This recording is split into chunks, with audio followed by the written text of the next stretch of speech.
Nuclear energy sector में अब private players की भी होगी एंट्री। विपक्ष के विरोध के बीच लोकसभा में शांति बिल पास। आने वाले समय में भारत की ऊर्जा दुनिया में एक ऐतिहासिक परिवर्तन देखने को मिलने वाला है।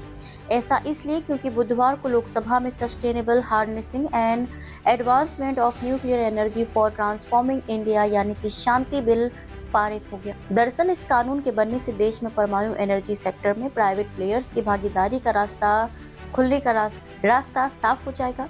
माना जा रहा है कि इस नए कानून के बनने के बाद से 63 साल पुराने राज्य एकाधिकार को तोड़ते हुए प्राइवेट कंपनियों को परमाणु ऊर्जा उत्पादन में हिस्सेदारी मिलेगी।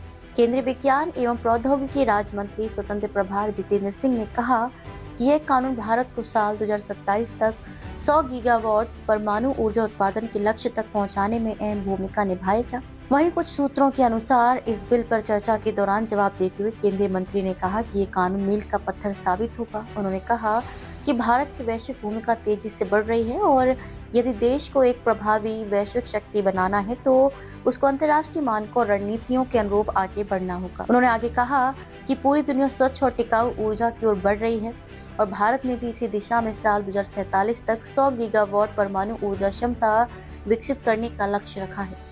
क्या है इस नए बिल का उद्देश्य?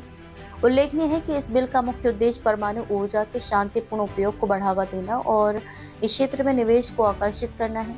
आपको बता दें कि अभी तक ये क्षेत्र मुख्य रूप से सरकारी नियंत्रण में रहा था, लेकिन अब नए कानून के तहत इस क्षेत्र में निजी कंपनियों की भागीदारी भी सुनिश्चित की जा सकेगी। केंद्र सरकार का तर्क है कि इससे तकनीक नवाचार को बढ़ावा मिलेगा।